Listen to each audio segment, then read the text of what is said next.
This past November, Marshall residents voted against the school bond issue. At that time, the Marshall School District was looking at the land here at 65 and Odell Street. In the last election in November, they had chosen what they call the Banks property. That's a piece of property out of kind of the intersection of 65 Bypass and 65 Highway.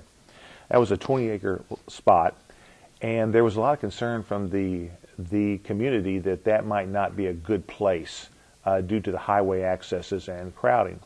After the bond was rejected by voters, the school board took notice of a more residential property for the potential school facilities. The Geringer property, which the Geringer family owns, which is at the corner of Lincoln Street and what we call Watermill Road or County Road 220, was put up. It was a 70-acre property, which would allow for expansion as future schools were to be built. And the school board decided that was a better fit because the community strongly said they would support a school that wasn't on the major highway.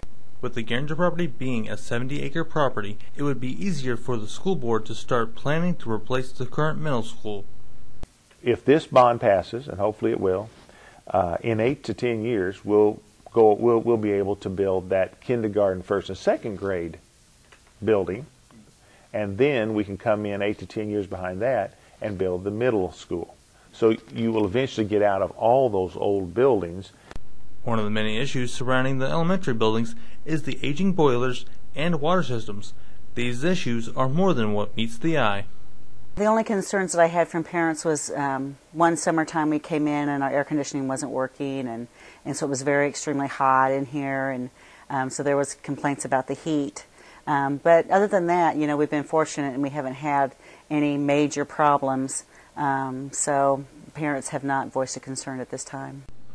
Parents and residents alike have voiced their opinions quite clearly on the Marshall Democrat News website, marshallnews.com.